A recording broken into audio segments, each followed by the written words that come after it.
Ocarina of Time was a monumental success, commercially and critically. It is the fourth best-selling Nintendo 64 game of all time, trailing GoldenEye by a slim margin. Nintendo was in an enviable position that also came with its own challenge. Create a follow-up to Ocarina of Time that expands on the ideas and expectations established while still creating new, fresh, and exciting experiences to delight and surprise players. The game that came is one born of creative spontaneity made possible by an extreme time constraint. The development team was given 1 year to make a new Zelda game. This restraint would lead to a unique time loop mechanic that would influence how players approached and played this Zelda game. It is an ever-present pressure. Because of its rushed development, the team had to rely heavily on their intuition. Taking time to second-guess themselves was a luxury they did not have. Since they were both a creative and incredibly competent team, their initial instincts were mostly spot on. There are definitely some kinks to work out, but this would lead to one of the most creative and interesting of Zelda titles in the franchise. But because of that lack of time to review and think over design decisions, it sometimes led to confusing and bewildering choices. When revisiting Majora's Mask for the 3DS remake, Aonuma admits there were a lot of things in the game that left him scratching his own head. He kept a running list of things he wanted to fix, and he called it his "what was I thinking" list. Now, there is some criticism about the changes that were made in the 3DS remake that we will talk a little bit in this video, but to be able to talk about the original and the remake in this one video, I played the 3DS version. But I don't have a way to capture 3DS game footage, so all footage will be from the YouTube channel ZorZelda and his playthrough. Thank you, ZorZelda, I really appreciate it.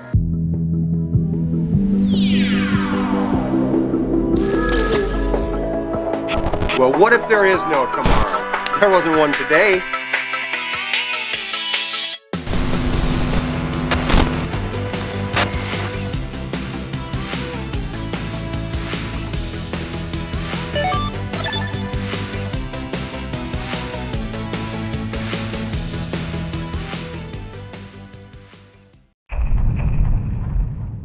Well, that's not an overused trope for videos that talk about Majora's Mask. It was 5 years between the release of Link's Awakening and Ocarina of Time. While it's become routine to wait 5 years between games, back then, we got them a little quicker. While developing Ocarina of Time, Miyamoto claims he had walked into a bodega and the owner recognized him, and then proceeded to get very upset that he was there and not working on the expectant Zelda game for the N64. While a humorous story, it is a moment that stuck with Miyamoto.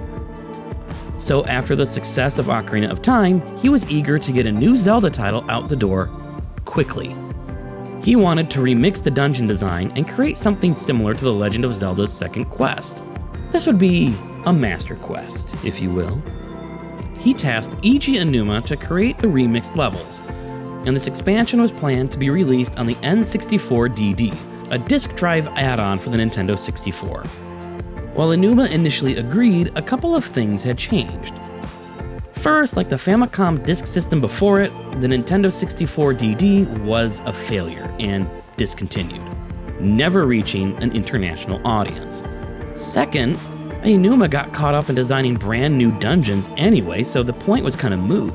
He showed Miyamoto his work and asked if he could create a whole new Zelda experience instead. To his surprise, Mr. Miyamoto said, "Yeah!" To his detriment, he also told him, "You have 1 year to get it done." But to make things easier, he could reuse the Ocarina of Time engine and assets to cut down on work. Aonuma accepted the challenge and got to work. He started by first grabbing Yoshiaki Koizumi and telling him, "You work for me now." Look at me. Sure. I'm the captain now. At the time, Koizumi was working on another game concept. It was a detective game that had a week-long time-looping mechanic to solve cases. Realizing that this game was going to go nowhere since it would be a new IP and not a legacy bestseller like Mario or Zelda, he took this idea over to the Zelda sequel. When they got started, the team realized 7 days may be a bit much for players to keep track of. so they stripped it down to 3 days. Majora's main mechanic was born. By going with this looping 3-day structure and reusing assets and designs from Ocarina, the team could create a full sequel to the Nintendo 64 hit.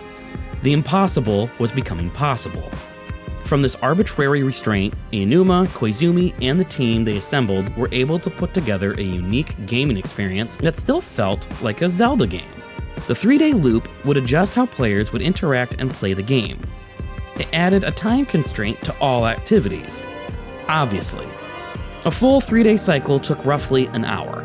After that hour, either the moon would fall to the ground and you receive a game over, or you'd play the Song of Time and restart the 3-day cycle all over again. While you'd get to keep key items like the hookshot, the bow, your jars, and masks, you'd lose all your consumables like arrows, bombs, and rupees. Plus, any progress in quests or dungeons would be completely reset. The only progress that would remain would be activated owl statues for fast travel, a shortcut to the dungeon boss if you've already defeated him once before and obtained his mask, and then a begging banker who could break the space-time continuum. If you discovered the Song of Inverted Time, you could slow down the clock to give you more time to complete your objectives. In the Nintendo 64 version, it slowed time to a third, so the cycle took 3 hours, and the 3DS version only slowed it by half, making the cycle take 2 hours, roughly. Or you could play the Song of Double Time to quickly jump forward in the cycle if part of your quest could only be completed at a certain time on a certain day. Unlike the time travel element from Ocarina of Time, this time travel mechanic permeates everything in Majora's Mask. It's constantly there, and you're constantly aware of it. It's core to the design and really changed how you played and approached the game.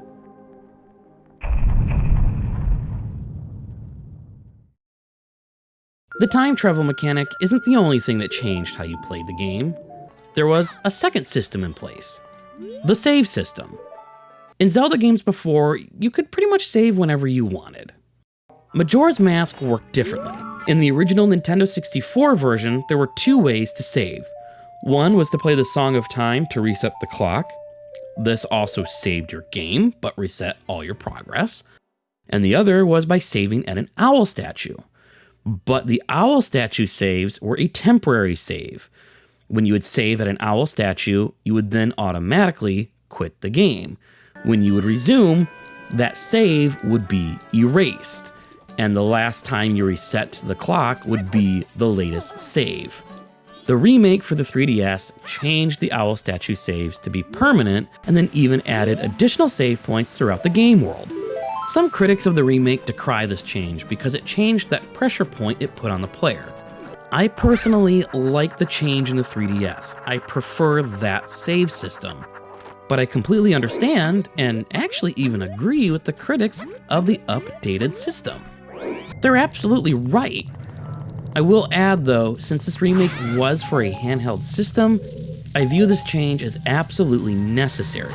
Because typically, play sessions on a portable game system are very different from play sessions on a home console. Keeping the old save system in place may have been too much of a deterrent for players to enjoy their time with the game, especially since it was going to be played on the go. The pressure of the clock and save systems made aimless wanderings feel almost wasteful. If you wanted to have an enjoyable time with the game, you had to start each play session with some sort of plan. What did you want to accomplish, and how were you going to accomplish it? This isn't to say aimless wandering is a complete waste. You actually need to have moments of exploring in order to better understand the clockwork nature of the game's world.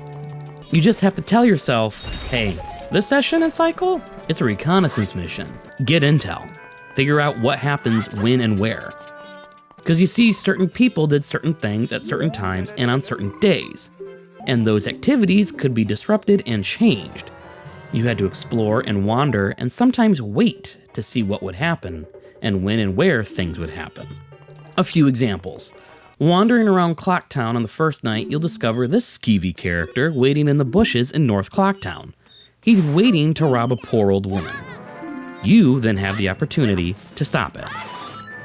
Running around the fields surrounding the town, you'll discover this bloke working on clearing the Milk Road to open up Romani Ranch. He won't be done till the 3rd day. But You can open it earlier once you get the Goron Mask and Barrel Bombs, which means you can access Romani Ranch earlier and help stop an alien invasion?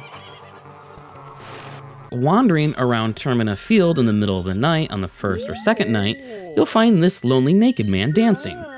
His name is Camaro. Say hi, Camaro. And depending on which day it is, that also affects which path you take through the Woods of Mystery to rescue Kome. The more you know of the world, the better you can plan each 3-day session. You could work on completing side quests, complete collections and minigames to up your arsenal or collect masks. Or you could continue the main quest to get items needed to reach the next temple. This would also create shortcuts to the next temple so you could reset the clock to have the full 3 days to work your way through that dungeon. The events of Majora's Mask weren't going to be as linear as previous Zelda games.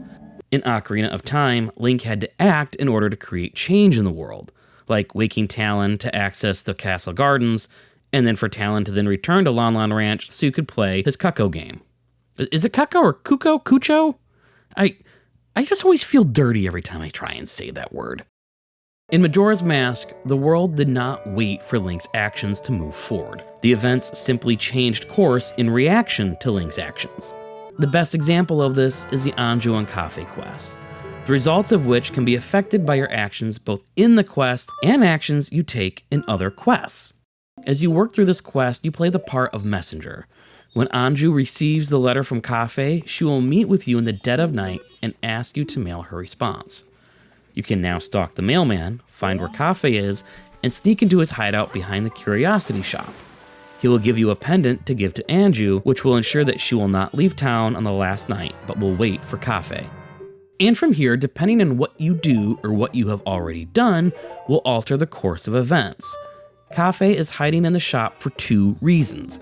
1, he was turned into a child by the Skull Kid and wants to hide from everybody. And 2, a thief had stolen his wedding mask, and he knows that thief comes to the shop to sell stolen goods. His plan is to follow this man to his hideout to reclaim his wedding mask.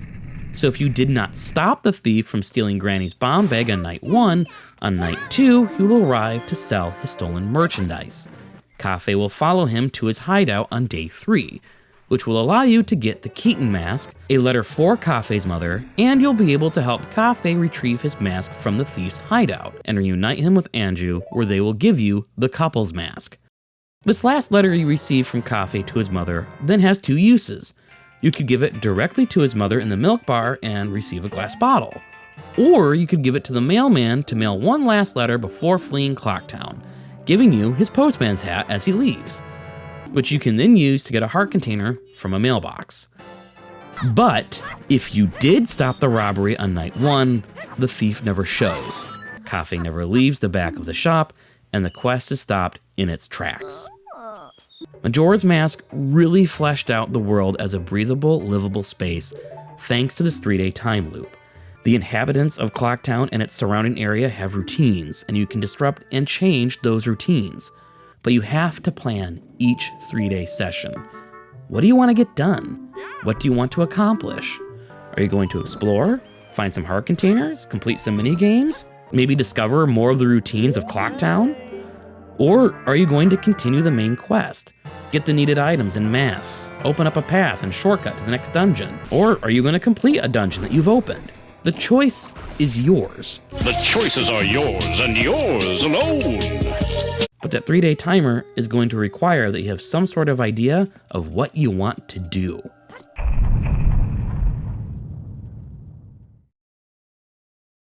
Zelda is its dungeons.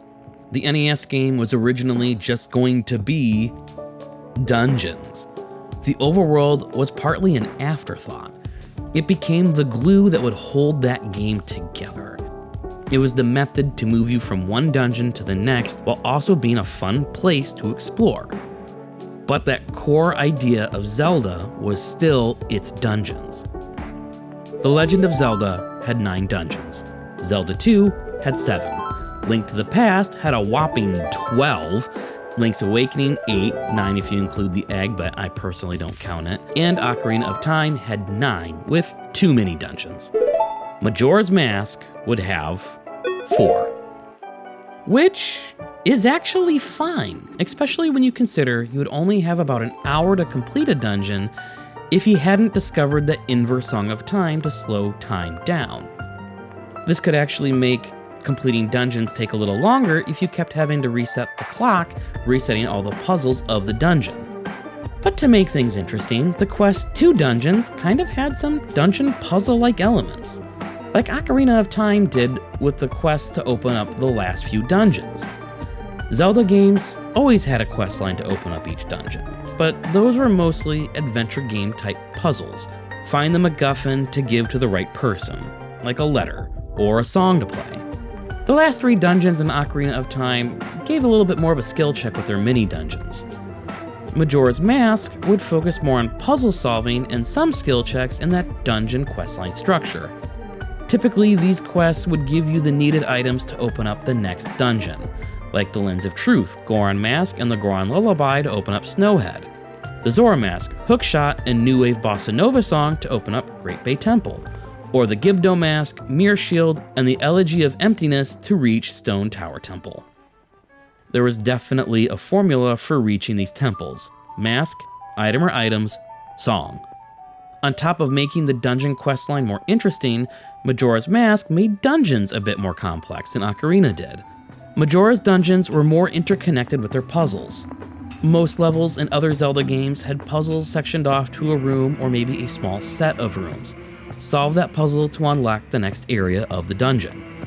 A few deviated from that, like in A Link to the Past and Link's Awakening had color-shifting crystals, which would change which color blocks were up and which were down for the level as a whole, thus changing the layout. And then Eagle's Tower in Link's Awakening and the Water Temple in Ocarina of Time had you change the layout of the dungeon to work your way through them. Majora's dungeons acted more like those more intricate, interconnected dungeons. In Woodfall Temple, most of the water is poisoned and causes damage if you swim in it. You obviously avoid swimming as much as you can, and rely on Deku Link's water skipping ability for traversal through the poisoned water. After getting the arrows, you can shoot through a flame to light a torch on this giant wooden flower. The flower rises, changing the layout of the central room, and cleans the water in the temple. It's safe to swim, changing how you approach the rest of the temple. Snowhead Temple has a giant pillar in the center of its main room. Using Goron Link's strength, you knock sections out of the pillar to lower it to get to new areas of the temple and to eventually reach the boss room. Great Bay Temple has this turbine that spins water, and you have to open valves throughout the temple to get water flow back to the main room, to reverse the turbine and access other areas of the temple to open more valves to access the boss room. And Stone Tower can be flipped upside down, completely changing the map and layout. Each temple has you reevaluating your approach as you progress because the layout is changing as you solve the puzzles. It is some of my favorite dungeon design in the whole series. I think Majora's Mask has my favorite dungeons. I absolutely love them. Now, because there are only 4 dungeons, the approach to items obviously changed. You still needed items like bombs, arrows, and the hookshot, but those were found in the quest to reach the dungeon. The only item/item type found in all 4 dungeons would be arrows. Woodfall would grant you the bow, Snowhead the fire arrows, Great Bay the ice arrows, and Stone Tower the light arrows. Each would be needed to finish the temple to light torches, melt ice, freeze sections of water, and to flip the temple. But there was also another item needed to be able to access and complete each dungeon: a transforming magic mask. The main new mechanic/hook of Majora's Mask, besides the time looping mechanic, was, well, masks. They took that very small optional mask trading sequence from Ocarina of Time and expanded on that idea. A lot. There are a plethora of masks that when worn give Link a special ability. The bunny hood boosts his speed. The Mask of Truth allows him to talk to truth stones and animals. The bomb mask blows himself up. Oh, a death watch. Cool. Then there are the 3 main transforming masks.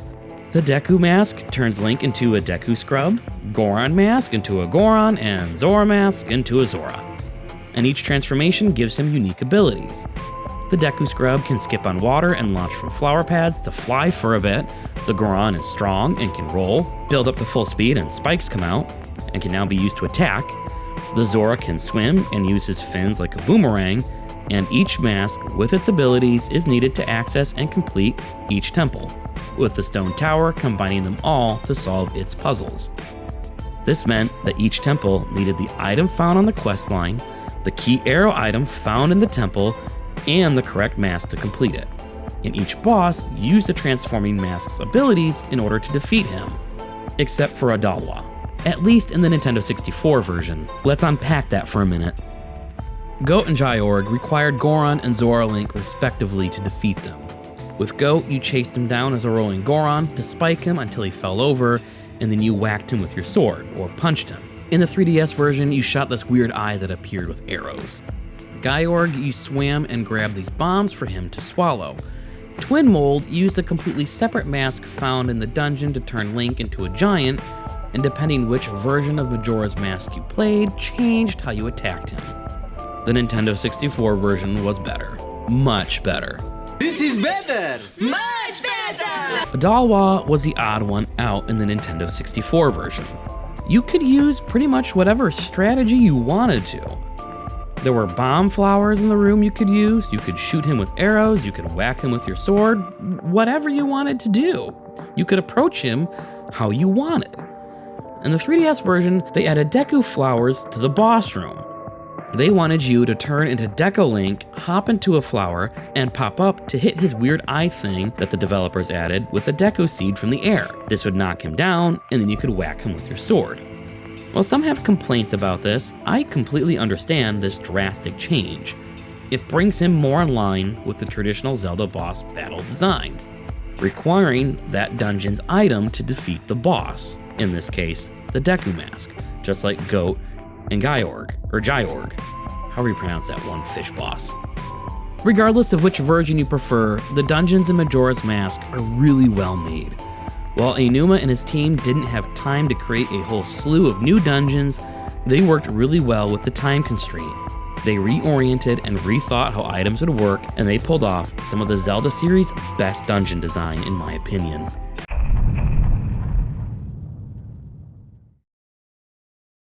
Majora's Mask ended up leaving an odd impression on the Zelda franchise. While it did have strong sales compared to Ocarina of Time, it did only half of its numbers. But this is still really, really good sales. The Nintendo 64 only sold 32 million units worldwide. That means almost 10% of Nintendo 64 owners had purchased Majora's Mask. That's honestly not a bad attach rate. But it is an absolutely bizarre and bonkers Zelda game.